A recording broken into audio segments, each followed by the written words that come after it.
Díganos con sinceridad cómo le gustaría ser recordado. Como una persona mejor de lo que he sido, claro. Uno siempre desea dejar un buen recuerdo, pero eso yo no soy yo el que va a recibir ese recuerdo, sino los que me puedan o quieran recordar. Una persona que ha vivido en una época determinada, que ha tenido sus aciertos, sus muchos fallos, que ha empleado la ironía, que no siempre ha sido lo que se llama un buen chico, pero que, en fin, como persona me estoy refiriendo, no creo ser nada fuera de lo corriente, ¿no? ¿Y qué mensaje dejaría al mundo de la literatura del que ha sido un destacado protagonista? Pues Dios, mensaje ninguno. Un mensaje no, en caso, un legado que puede ser aceptado o no por una o varias personas que puedan leer lo que he escrito. El legado es lo que tú dejas por escrito, pero mensaje, si hasta los míos olvido cuando me apunto en un papel para recordar una cosa, no, mensaje no tengo ningún mensaje. ¿Y a su familia, don Agustín, qué le diría? No, le deseo, no decir nada, le deseo todo lo mejor. Salud, felicidad, alegría. No les puedo decir que sean mejor de lo que han sido, porque lo han sido mucho. Y bien. ¿Y a lo mejor le gustaría decir algo a los lectores que le siguieron fielmente? Bueno, para mí son entes un poco desconocidos, salvo un pequeño círculo, pero no tengo nada más que decir que les agradezco mucho si me han leído y si les ha gustado, les doy las gracias, y que cuando me lean, y de esto ya hablaremos, no piensen solo que me he referido a mí mismo como protagonista, empleando el yo o el tú o el él, sino que me he intentado diluir en historias, muchas personales y otras de experiencia de otras personas o de figuras históricas o literarias, pero que siempre tengan algo que ver, no solo con lo que yo he vivido, sino con lo que pueda haber vivido otra u otras personas, hombres, mujeres, jóvenes, mayores. Usted trató de ponerse en el pellejo de esas otras gentes, ¿no? Oh, claro, porque en el momento en que escribes solo para ti mismo, difícilmente puedes llegar a los demás. Los demás quiere decir uno por uno. Yo estas frases como a la minoría siempre o a la inmensa mayoría no las digerí nunca, porque siempre pienso en personas uno por uno. La gente lee o escucha una canción, pero la lee para él y para sí mismo, ¿no? Entonces, que piensen cuando me lean que he procurado diluirme en personajes también, que no es mi vida real y exacta, no son mis memorias, vamos, sino que está reflejado el mundo que me ha tocado vivir y que ha ido cambiando, como también ha ido cambiando lo que yo he escrito. Hablemos un poco de su vida, señor Goytisolo. Usted nació el 13 de abril de 1928 en el seno de una familia de la burguesía catalana. ¿Cómo recuerda su infancia? Bueno, sí, burguesía, llamémosle, no alta burguesía, burguesía acomodada. Mi padre era ingeniero químico y director de una empresa de industrias químicas de colas y abonos, director gerente.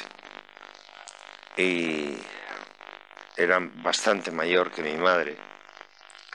Antes de nacer yo, habían nacido ya el primer hijo, mi hermano Antonio, al que no conocí, porque murió antes de que yo naciera. Parece ser que era un chico superdotado, por lo que de él ha quedado. Y siempre me perseguía un poco el fantasma de esta persona que yo no vi, pero que yo quería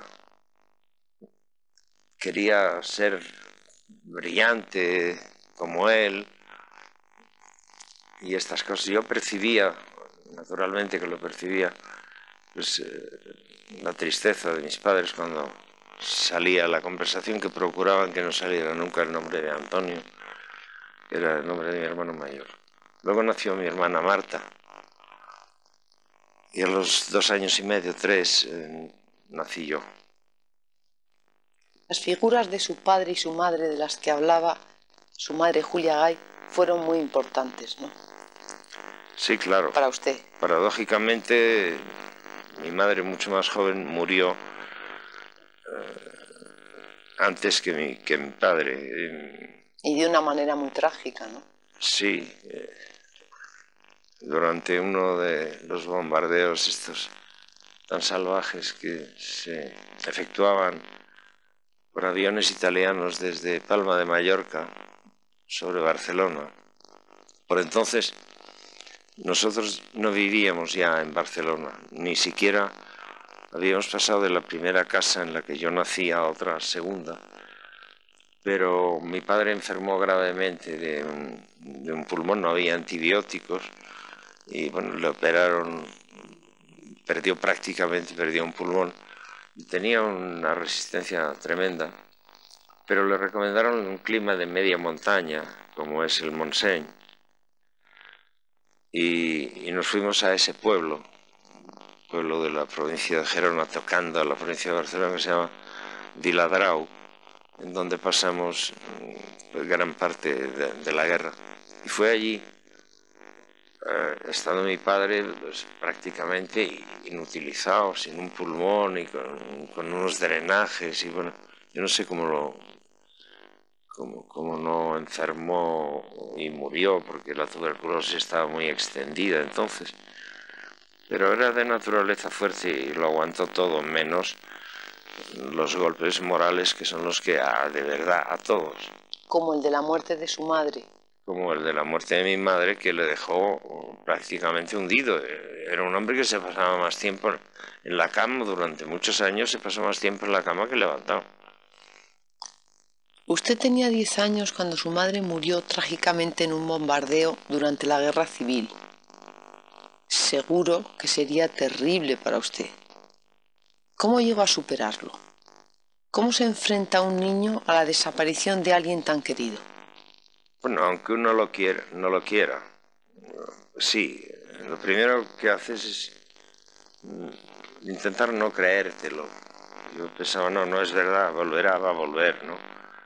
Después cuando te caía la realidad tremenda del vacío en la casa, claro, era un ir y volver del no querer recordarlo y recordarlo, hasta que ya mayor un día decidí recordarlo y lo he recordado siempre, ¿no? No sirve para nada querer tapar una cosa. Por causa de sus estudios de Derecho se trasladó a Madrid, que a finales de los 40 creo que era una ciudad bastante gris. Pues sí, claro, no es que Barcelona no lo fuera, porque era una ciudad muy distinta a la que yo recordaba hasta el 36. Era una ciudad gris, pero claro, el grupo de amigos que yo hice en primer y segundo curso en la universidad, Barral, Castellet, Gil de Viedma, otros, era un grupo que venía ya muy marcado frente a la situación de entonces, ¿no? Y en una universidad como era la Universidad Central de Barcelona, era muy fácil que enseguida te localizaran y te señalaran. Estaba el Sindicato Español Universitario, que era de Falange, y una serie de cosas que hacía que no es recomendable estar allí para mí. Es por eso por lo que se trasladó a Madrid. Sí, porque aquello hubiera ido a peoras. El Sindicato Español Universitario actuaba por su cuenta, reprimía a la gente, unos eran rojos, los otros eran separatistas y los otros eran ateos, no sé, una cosa muy elemental y burda, ¿no? Y sobre todo se practicaba mucho el matonismo o el machismo, este tipo de cosas, vejaciones y burlas, por ejemplo, contra los monárquicos, los que se declaraban monárquicos, como Antonio de Senillosa o otros. No era un ambiente grato para mí, y además intervino el rector en algún problema que hubo en algún aula, nos señalaron a un grupo de gente y entonces mi padre decidió, y también Luis García de Valdeavellán, un catedrático que había sido un poco apartado, pero que seguía explicando en la universidad, decidí ir a Madrid, venir a estar aquí. Su primer libro, El Retorno, no tuvo problemas con la censura, aunque era bastante crítico. Yo no sé, cuando se escribe de una manera mostrando que tú estás incómodo, que eres desafecto, si no enseñas demasiado la oreja, pues para muchos censores eso no. Este señor está enfadado, por ejemplo, ¿no? Otra cosa era cuando ya la política entraba directamente. Entonces se trataba de no tener problemas de este tipo, eludiéndolos. Por ejemplo, una de las cosas curiosas es que creo que en toda mi obra la palabra España no sale nunca, porque es que el España lo habían gastado la derecha y la izquierda. Todos hablaban en nombre de España y se aplaudía. Unos era la España imperial y otro era el pueblo oprimido español. Y yo pensé, bueno, con esto no vamos a ningún lado. Entonces, no hacía falta porque se entendía igual. Usted formó parte de una generación de poetas que renovó la lírica española. ¿Qué queda pasado el tiempo de la llamada generación del 50? Bueno, eso de renovar la lírica española, yo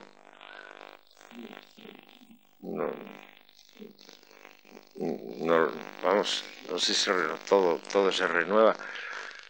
¿Qué quedan? Pues quedan los libros escritos de gente que ya no está, como Jaime Gil de Viedma, como Carlos Barral o Alfonso Costafreda. ¿Por qué la obra poética de su amigo Gil de Viedma fue tan intensa como breve? Bueno, corta es porque él lo quiso así, y porque dejó de escribir muy pronto, y porque corregía mucho. Y es preciosa porque no sabía. Escribir mal sabe todo el mundo, pero yo diría que él casi no sabía escribir mal. Y encima, como también era costumbre entre todos nosotros, corregía mucho, es decir, que de edición a edición corregía. y empleaba, como quisimos emplear todos, lo que llamaba bajarse de los coturnos, o sea, de quitarle flores y emplear un idioma que es el idioma normal y corriente, coloquial, con el que se hablan los demás, para decir cosas normales y corrientes, porque lo poético está en todo, está en cualquier cosa. Hay que saber tratarlo. Él es un caso excepcional en este sentido, sí. Su poesía se caracterizaba por una indudable vocación ética que les llevaba a estar claramente enfrentados a la dictadura. Eso es obvio. Sí, bueno, en este sentido de ética, sí, la ética es una moral que interesa a nivel individual y a nivel colectivo. Como ciudadanos, nosotros actuábamos según nuestra conciencia en querer apoyar todo lo que significara un cambio en la situación, aunque nunca fuimos tan ingenuos como para creer que con la poesía, con la literatura, con la novela, se podía modificar el mundo o una situación concreta.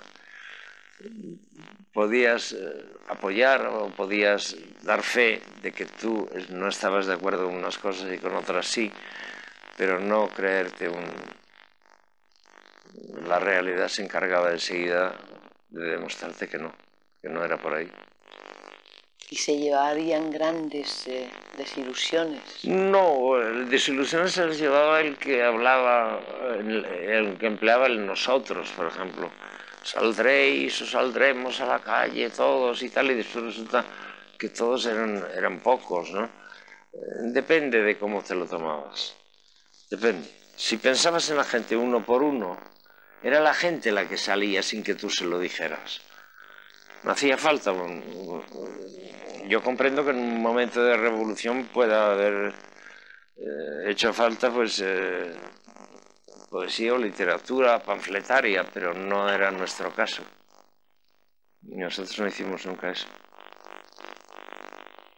Su segundo libro, Salmos al viento, introducía un tono novedoso en la poesía española contemporánea, la sátira y la ironía frente a la realidad del país.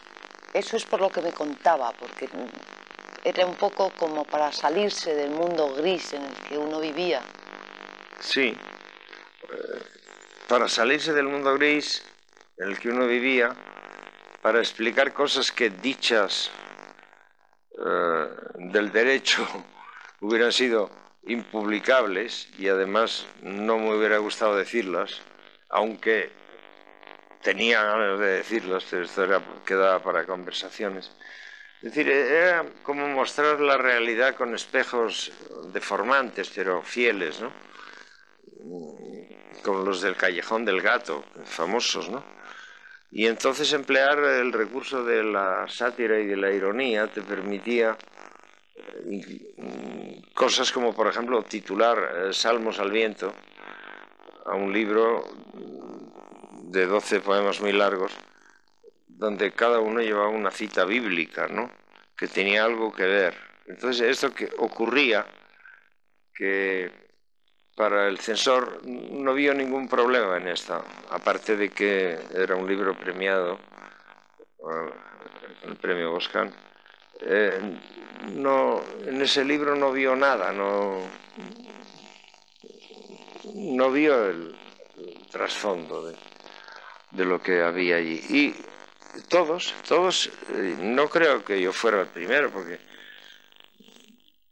Jaime Gil emplea la ironía y la sátira también, Ángel González también, y Carlos. Es decir, se formó un poco, quizá como libro único de sátira, si fuera el primero, entero, pero estaba en el ambiente, ¿no? El tomarse las cosas un poco así. En 1959 se celebró en Francia el famoso acto de homenaje a Antonio Machado. ¿Cómo transcurrió ese acto? Bueno, era la primera vez que gente de amigos de Madrid, de Barcelona, coincidieron los de Madrid en venirse a Barcelona, otros, como el caso de Costafreda y Valente, estaban en el extranjero, y coincidimos una serie de personas en Coyubre el 22 de febrero del 59, o sea, el 20 aniversario de la muerte de Machado. Y fuimos llegando no como una manifestación ni nada, sino como un homenaje a una persona, a un gran poeta por un lado, y a una persona coherente con sus ideas y llamémosle cívicas, que asumía hasta el final. Y aquello era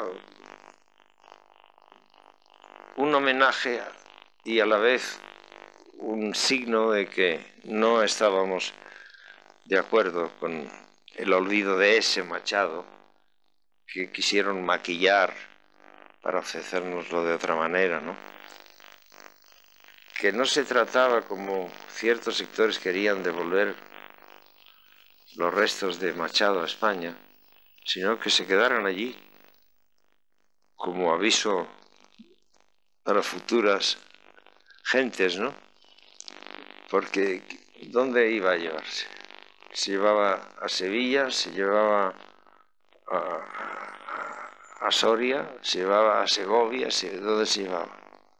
Está bien allí donde está, y a mí el trasiego de restos y estas cosas no me parecía bien. Y fue una cosa muy bonita y no nada triste, en absoluto, nada triste. Fue una cosa más bien de alegría de reunirse allí y poder rendirle este homenaje.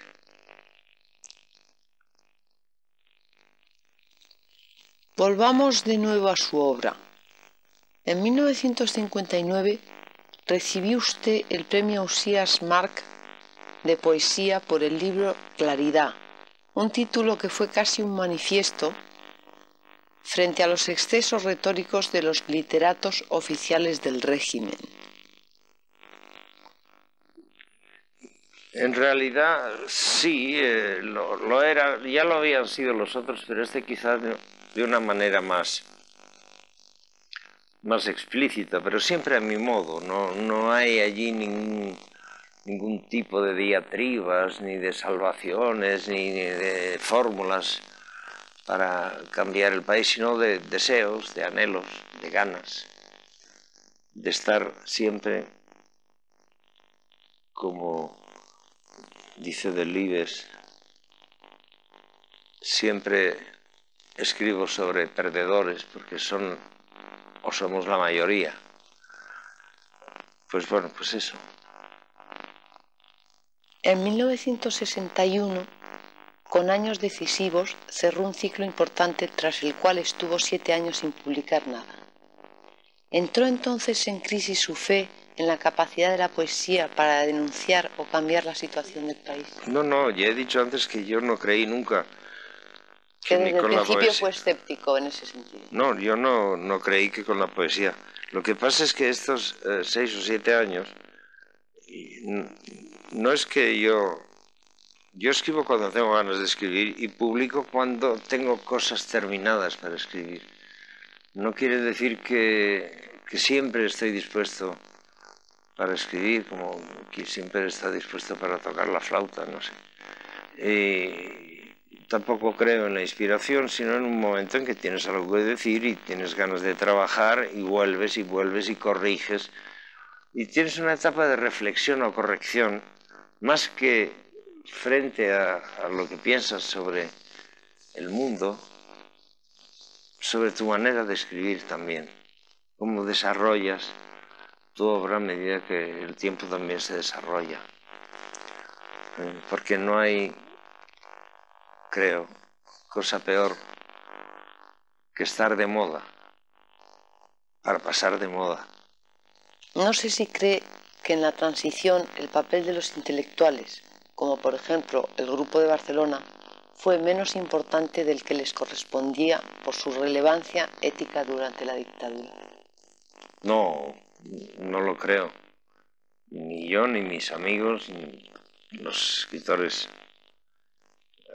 que escribíamos en castellano, los que escribían en catalán, amigos míos. Después hablaremos de los escritores catalanes. Nadie pasó factura.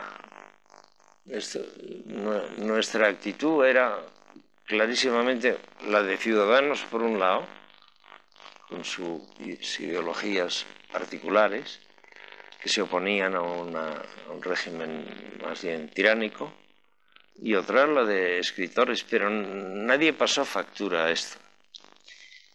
Volviendo a la transición, quizá usted se ha mostrado un tanto desencantado con la evolución de los acontecimientos. Llegó a afirmar que todavía pasará mucho tiempo antes de que se llegue a una situación democrática real.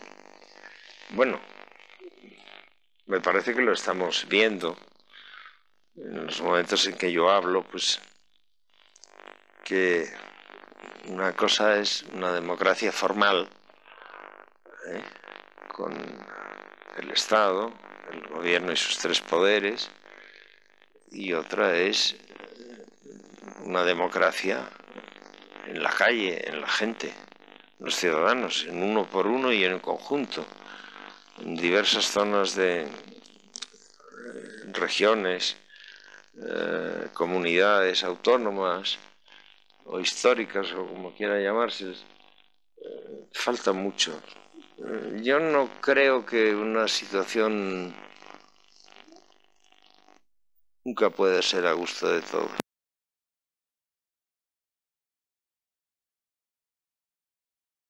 La mayoría libremente, pero la mayoría no tiene por qué aceptarlo siempre. Lo que sí todos tienen que tener es respeto a esta decisión de la mayoría, aunque no les guste. Tal vez de esa época usted recuerde especialmente la relevancia que tomaron sus poemas convertidos en canciones por artistas como por ejemplo Paco Ibáñez. Sí, claro, Paco Ibáñez fue el primero, sí que empezó.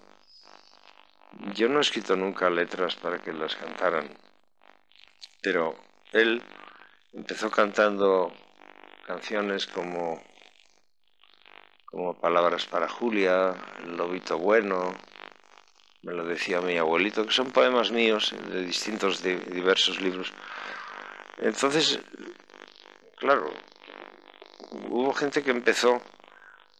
Hay dos tipos de cantante, o muchos, pero unos son los cantautores que escriben su propia letra y otros son los que cantan la letra de otros.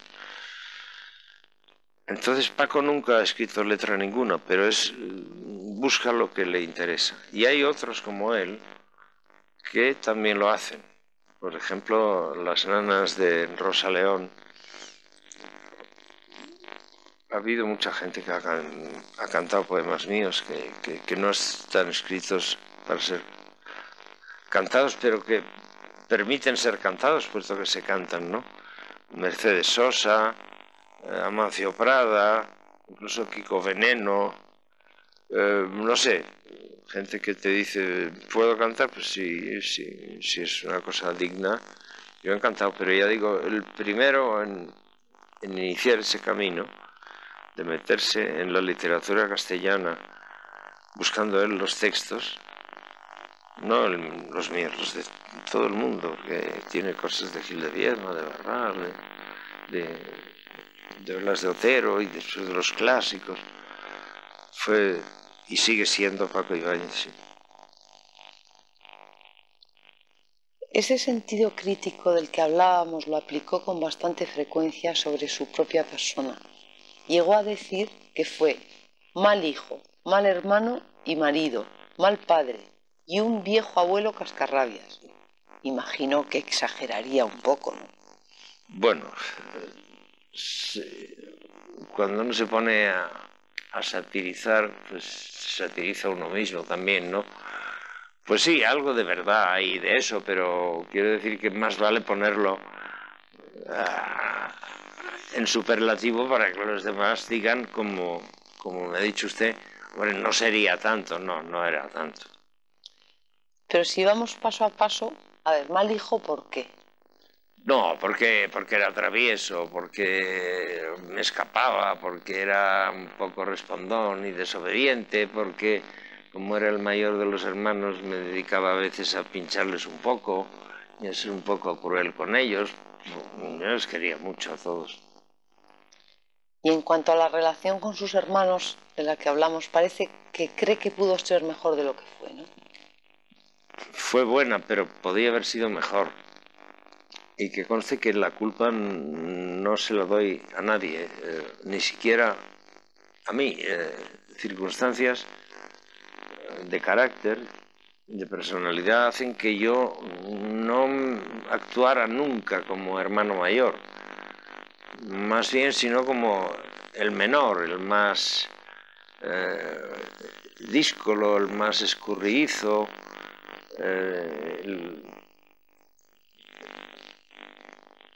el que se salía un poco de lo corriente. Yo les quiero mucho y son mi orgullo como personas y como escritores. Y hubiera deseado que la relación con ellos hubiera sido mejor. Lamento muchísimo haber cometido acciones o dicho cosas que les hayan podido perjudicar o les hayan perjudicado, pero nuestra relación actual es correcta, no ha habido nunca grandes cataclismos y ellos sobre todo han sido para mí mis hermanos mayores, no yo el hermano mayor. Les quiero mucho. Y además de todo lo que me dice, sé que tuvo la inmensa suerte de compartir la vida con alguien que resultó absolutamente importante para usted. Sí, mi mujer ha sido para mí un punto de referencia muy notable. Cuando yo la conocí, era una muchacha muy joven con trenzas que andaba por los 12 años o así. Y claro, me fijé en ella, la miraba, ¿no? Pero no le decía nada porque ella era una muchacha muy reservada, quizá un poco deprimida también por el ambiente o un entorno que no le gustaba, no me refiero a familiar, sino social, que no le gustaba. Luego ya, cuando nos hicimos novios, ya nos conocíamos más, porque ella es hermana de Luis Carandell, que era compañero mío del Colegio de La Salle, y yo la fui viendo cada vez más hasta que nos hicimos novios y ya después nos casamos, ¿no? Pero creo que es una mujer extraordinaria. Bueno, para mí lo ha sido. Para mí lo ha sido. Es una mujer que ha ido creciendo a lo largo de toda su vida. Como otras personas van menguando, ella ha ido creciendo, ¿no? Ella, pues, terminó unos estudios que no había terminado, se dedicó al magisterio, a profesora de EGB,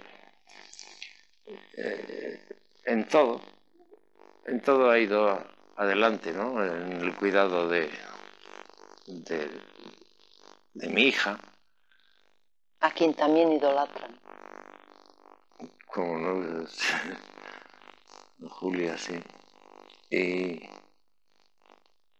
Y bueno, no sé si se puede llamar idolatría, es decir, la quiero muchísimo. Y en general ¿Cómo es Julia? Julia es una persona que realmente es una mezcla. Afortunadamente tiene más de la madre que de mí. Yo creo que es una cosa que está muy bien en estos tiempos que corren. Una mujer que quiere ser independiente, que ha vivido su vida, su trabajo, siempre con una tremenda dedicación y que hoy día es una mujer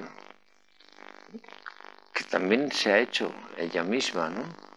No a imagen y semejanza de sus padres, sino a su manera, ¿no? Y sí, sí he tenido suerte, con mi familia he tenido suerte. Eso es un poco lo que yo le preguntaba al principio. En el día de hoy o en el día de ayer, es decir, ahora que se ha ido a su mujer, a esa mujer tan importante para usted y a su hija Julia, ¿qué les diría? Ya lo saben, que si alguna vez no las comprendía o he cometido algún error o esto que ha sido una cuestión pasajera, pero que en realidad han sido tan parte de mi vida como yo mismo. He acabado metido en una cosa que se llama un clan familiar, ampliable a mis hermanos, ampliable a la gente de mi familia, la familia de mi mujer. Ya digo que Luis Carandel era amigo mío desde la adolescencia, casi desde la infancia, y sus hermanos y hermanas, no sé, he tenido suerte, pero digo suerte porque creo que más de la que yo me merecía. Sé que conoció a gentes de la generación del 27. Sí, claro, los que quedaron vivos. Los primeros, Damaso Alonso y Vicente Aleixandre. Ya digo que en estas reuniones en Madrid yo prefería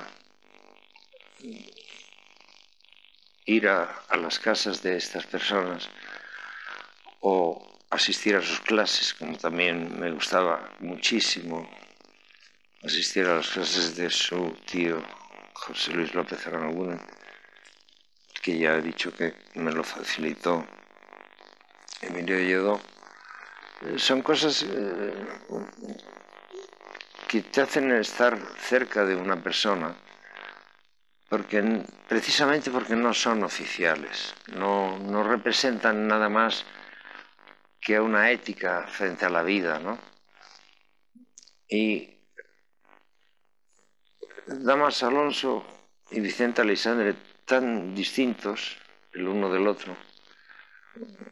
Después ya conocí, naturalmente los que estaban en el exilio no los pude conocer porque muchos murieron y habían muerto, trágicamente, más Lorca y también Miguel Hernández, que no es exactamente de la generación llamada del 27, porque eso de la generación es una manera de estudiar grupos afines, sí.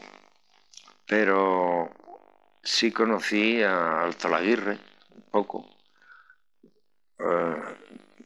y también cuando regresó de Buenos Aires a Roma, a Rafael Alberti, con el que ya me había escrito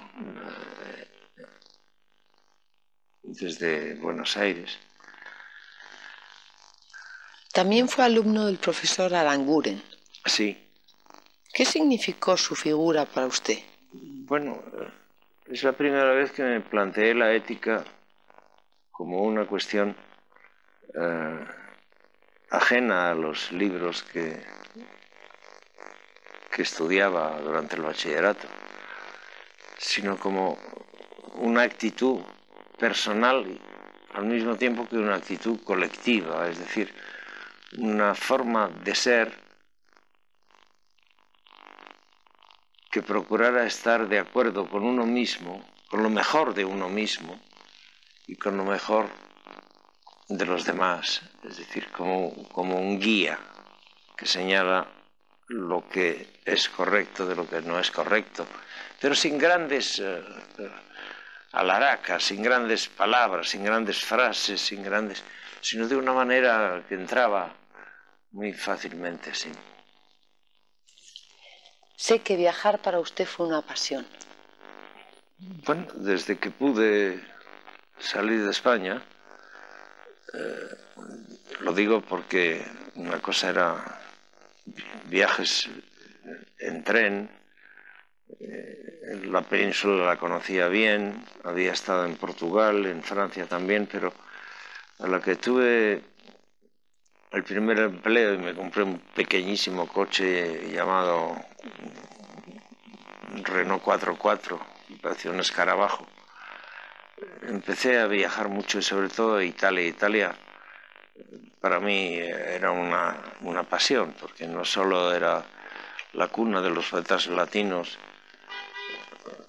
que a mí más me interesaban, los satíricos, Marcial, que era hispano-romano, de Bilbilis, de Calatayud, Juvenal, Catulo, sino que también tuve la suerte de conocer personalmente a poetas como Ungaretti, Montale, Salvatore Quasimodo, que era el mejor de los tres, llamados allí gli hermetici sin serlo, porque se oponían a la